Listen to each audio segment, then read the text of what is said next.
Hello, I'm Neeraj. Today I will try to explain the hierarchical attention network architecture. Actually, these days, a lot of people used hierarchical attention network architecture in the classification task, and you can see a very high accuracy or very good accuracy of those classification tasks.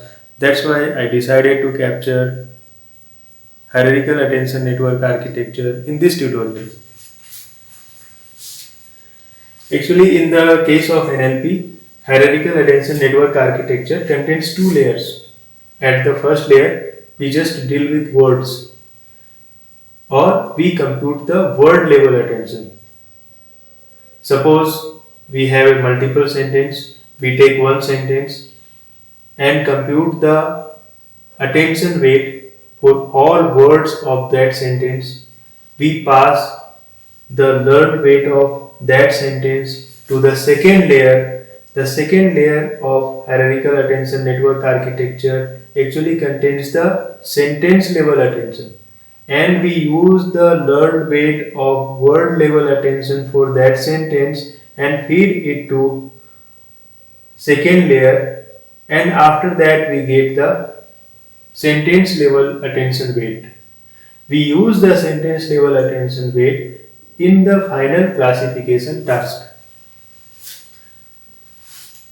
You can question like whether we can use the hierarchical attention network architecture with multiple sentences only.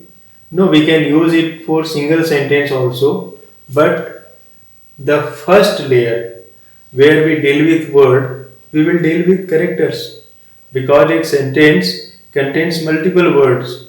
So, and each word contains multiple characters. It creates one hierarchy. So, at the first layer, instead of dealing with word, we will deal with characters and calculate the importance or attention weight of those characters. And at the second layer, we will use the attention weight of characters to compute the attention weight of words. And finally, we can use the attention weight of words which come through some hierarchical attention computation for classification and other tasks. So, here the important thing is both layer looks like they are a copy of the same thing.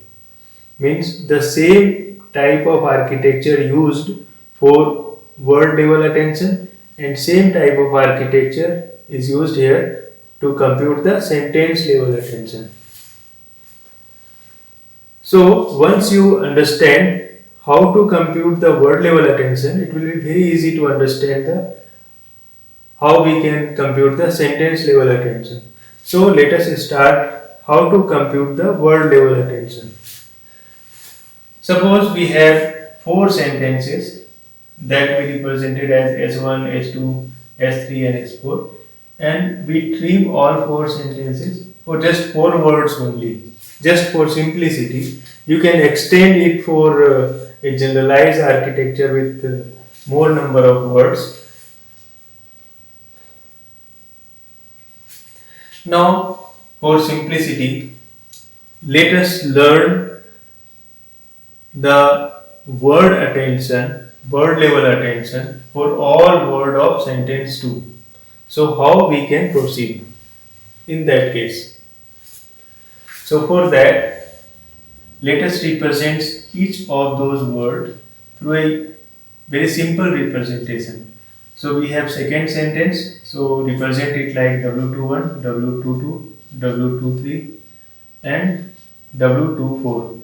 So 2 represents the index of second sentence and 1 represents the index of word in that sentence. So second number represents the index of word in the sentence, like that. So here you can see that we use the W21 for words, but instead of passing the words directly, we can apply some embedding.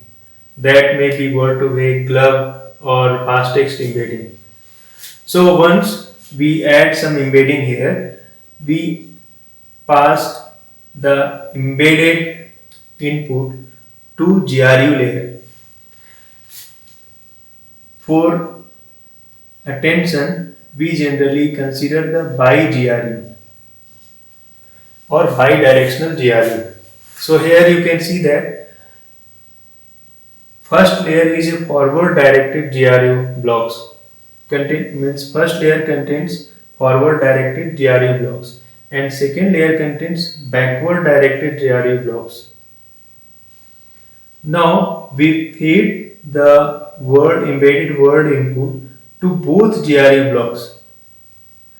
For example, from first here we feed to both, from second here we feed to both, third we feed to both, and fourth we feed to both. So why we use the bidirectional GRU? Because we are trying to cover the context of word from both directions, means this directions also and this directions also. This is the reason behind the use of bidirectional GRU. All those GRUs, both GRU blocks which takes the input from W to 1 will return two hidden outputs. So one may be forward directed hidden output and other may be backward directed hidden output. We will concate both hidden outputs here. We will apply the same process for each of those blocks. So for each of those words, embedded words, when we pass the data to GRU blocks, we concate the hidden outcome from both blocks for the same input and represent it through the concatenated layer. Now try to represent or formalize each of those input and other operations. So first of all, we formalize the input operations. So we feed the input to these two GRU blocks. So these two GRU blocks connections can be represented through some matrix like WE. And WIT here represents ith sentence and tth word.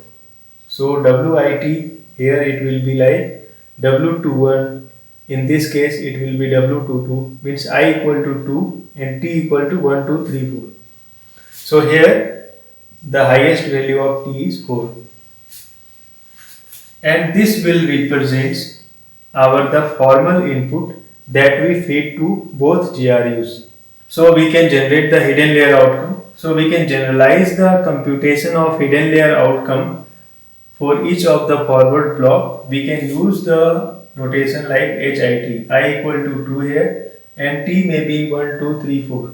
So for each of those forward directed GRU blocks, we can get the output HIT, forward directed. Similarly, for each of the backward directed GRU blocks, we can get the output like that. After that, we concate it. So we concatenate forward directed hidden layer output and second backward directed hidden layer output for each of those GRU blocks. Now, word encoding part is finished. So second part is to compute the word attention. So word attention computation part will contain three different operations. First operation is to take a neural network with 10H activation function and compute its hidden layer output. Pass the hidden layer output. Second operation may be use that hidden layer output with some word level context vector and pass it through some softmax layer. And third operation will be to use the softmax output and hidden layer output from GRUs to compute the context vector for a particular word which represents the importance of this word in the second sentence. So let us go through one by one. Now we will use a neural network, simple neural network which contains two parts. First is a summation and second is activation. So our activation is 10H, like I have used here. So we are feeding 4 inputs to this neural network. Means you can see the hidden layer, concatenated hidden layer outcomes from here, from here, from here, and from here. We are feeding it to here. So after that we take the summation with those neuron weights, because those neurons will have some weight. We represent those weight through matrix. So suppose we have some matrix like W,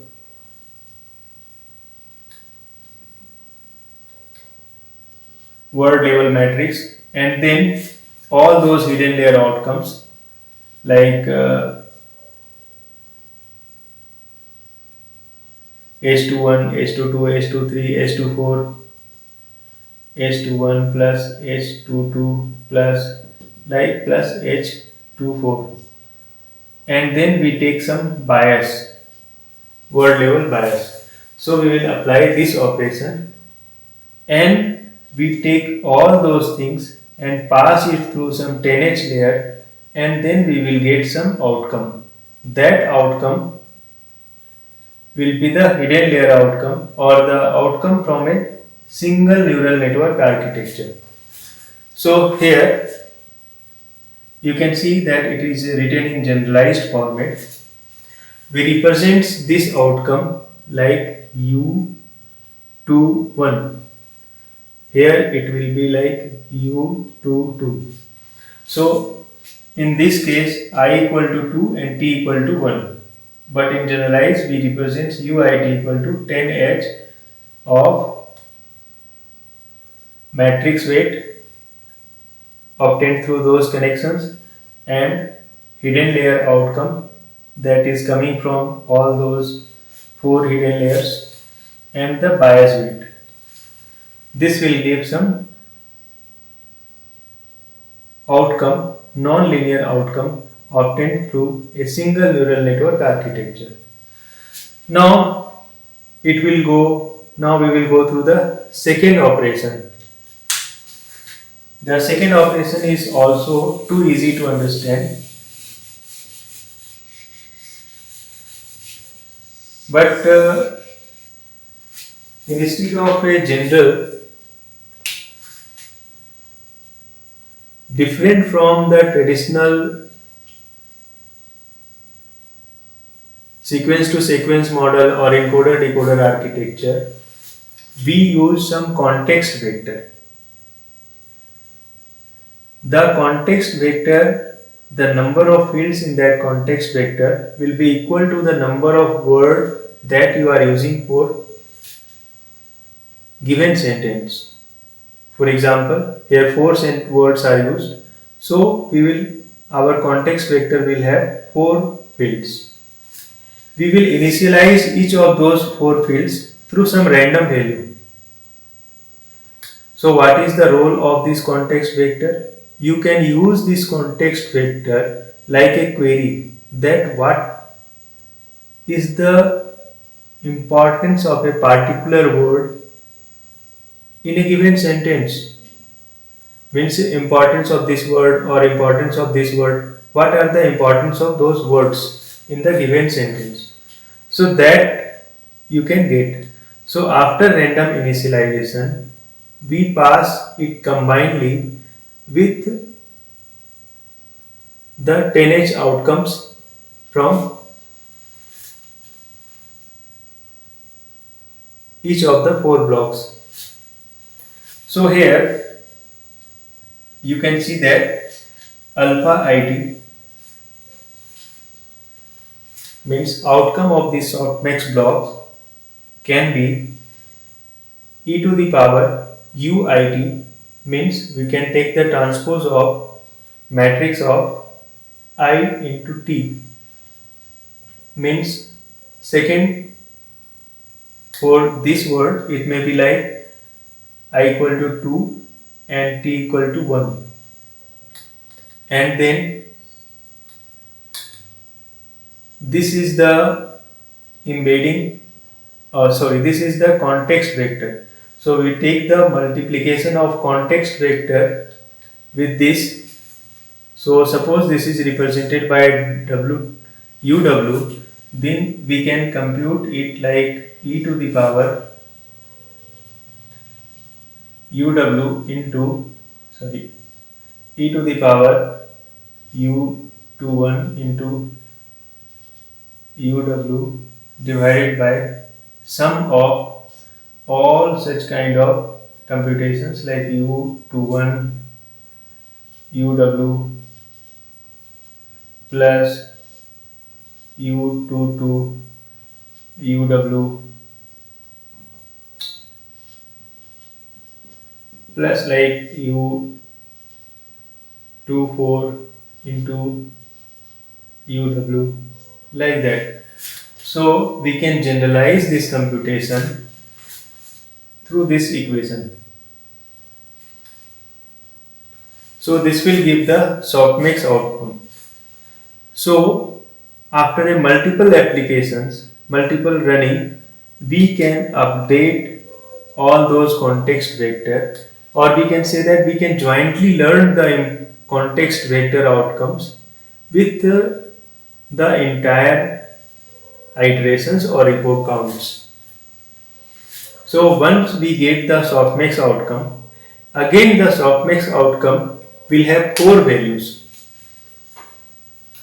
Once we apply the softmax outcome, because you are using the 4 different words here, so it will result in 4 different probability output.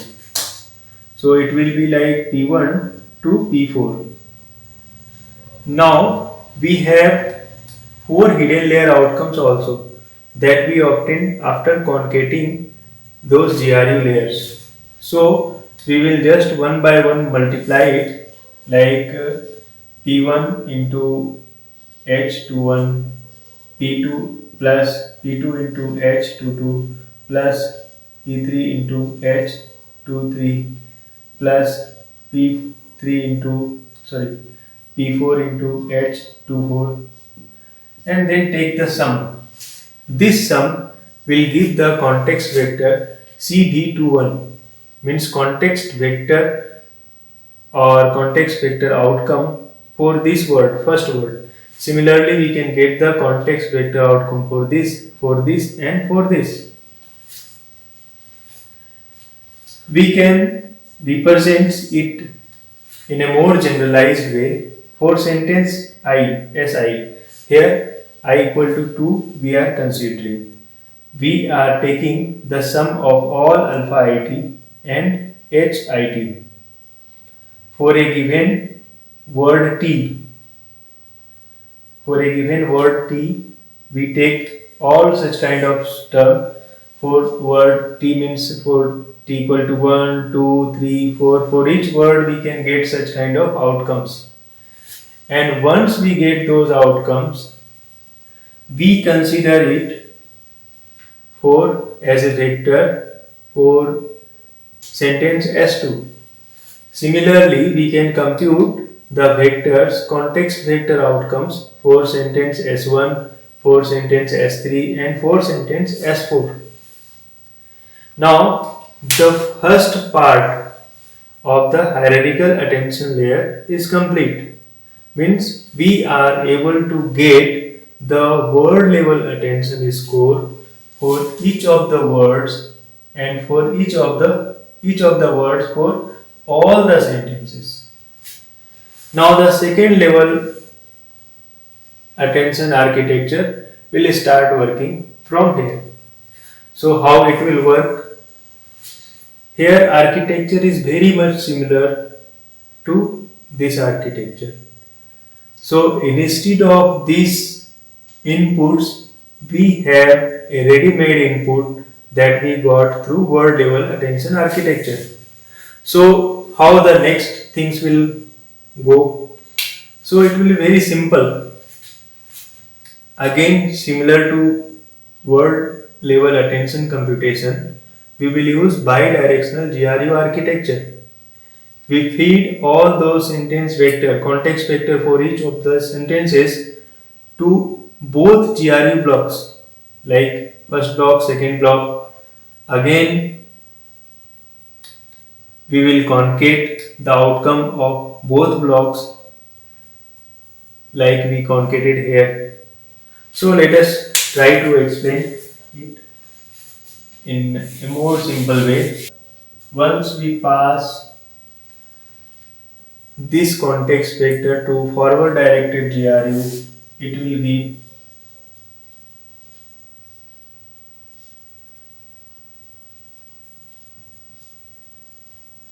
I may belong to 1 to L. In our case, L equal to 4. So similarly, HI equal to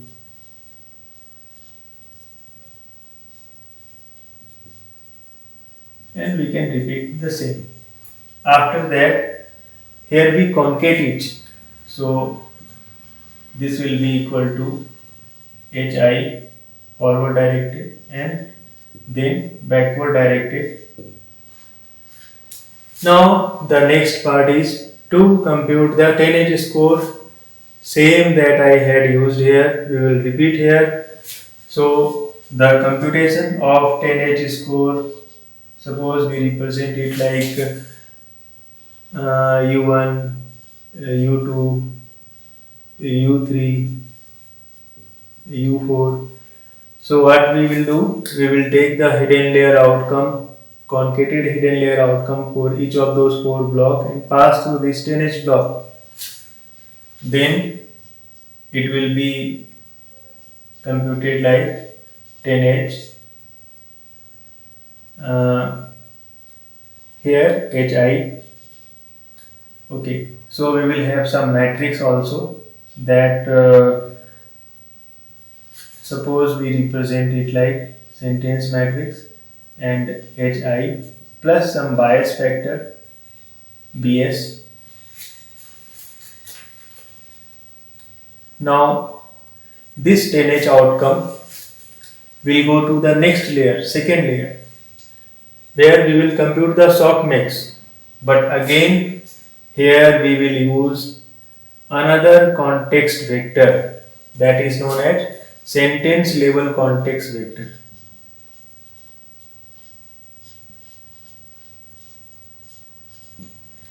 That sentence level context vector contains the same number of fields like we used or like the same number of sentences. For example, for 4 sentences, context vector will have 4 fields. The role of sentence level context vector is same like we used for word level context vector. The only difference is like here we will able to answer the query like how a particular sentence is important with respect to entire collections, or you can get the importance level of sentences in the sentence collections. At the starting we will randomly initialize all 4 fields, but once we will start epoch computation, we can jointly learn those values. The computation that we applied here at word level computation, it will be same here again.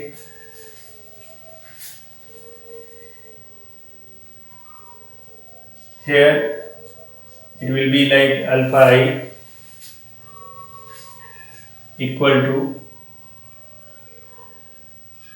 exp, means we are computing the ui transpose and us and then sum of exp uit us for all I, means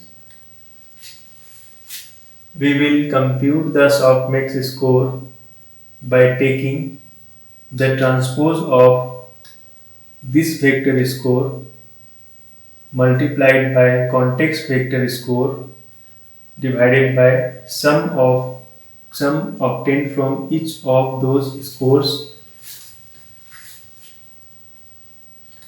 So I am not simplifying it because I already simplified it for word level. So we will just use or repeat the same process. So once we got the softmax score, we will have four probability values like P1, P2, P3 and P4. So because we have four sentences here and from the GRU bidirectional GRU layer, we already have four concatenated hidden layer outcomes. So we will apply a very simple context vector computation scheme that will be like for first sentence like CB1, it will be like P1 into H1 plus P2 into H2 plus P3 into H3 plus P4 into H4 like that. So same thing we apply with here with this and this. We will use the softmax score from here. We will use the softmax score from here. Softmax score from here. Each of them will generate four probability output. We will take the pairwise multiplications with hidden layer outcomes that we are getting. We are applying here.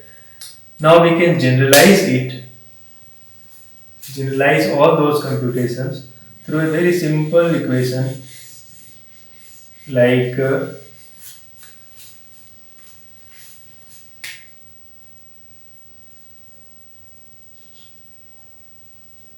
V equal to